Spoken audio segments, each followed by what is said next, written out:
বেশি বাজে কথা ভাই আমি বলতে পারবো না, তবে এইটুকু জেনে রাখ ভাই, রাতে বিছানায় যাওয়ার আগে বউকে এরকম একটু যত্ন করিস ভাই, তাহলে বিছানায় গেলে দেবে না ভাই, দেবে না। তোমার কোলে কি দাদার ওইখানে মাথা রাখলেও তোমার মরণ হবে না। তো ভাই কি চলছে? তো একজন আমাকে কমেন্ট করেছিল যে টিয়া দিকে নিয়ে একটা ভাই হবে নাকি, তো ভাই তোমরা রিকোয়েস্ট করবে, সেটা আমি না রেখে কিভাবে পারি বলো, সেই জন্য চলে আসলাম তোমাদের টিয়া দিকে নিয়ে। তো চলো এখন দেখি।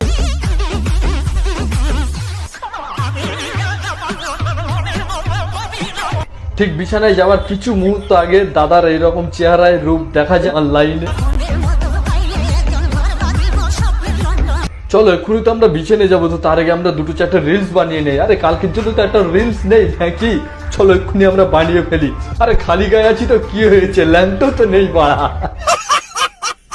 ভগবান হেভি দাদা হেভি। কি ভাই কাঁদছে কেন বলে? কত কষ্ট এই বুকে বাড়া, কত কষ্ট নিয়ে আছি। তোমরা কি জানো সেখান থেকে আমাদের রিলস নিয়ে তোমরা চলে আসো ভিডিও বানাতে, এরকম করলে কি হয়? কত কষ্ট বাড়া, জানে না এরা বাড়া সেখান থেকে ভিডিও করতে চলে আসে। কত ঢং ভাই, কত ঢং। দেখ সম্পর্ক যত গভীর হয়, হ্যাঁ সাইজ তত বড় হয়। ও কিসের সাইজ বড় হয় ভাই? ও গিফটের। খারাপ বাবার কিছু নাই ভাই, গিফটের সাইজ বড় হয়। জানি তোমাদের মাইন্ড খারাপ, অন্য কিছু ভাববে না ভাই, গিফটের প্যাকেট বড় হয়।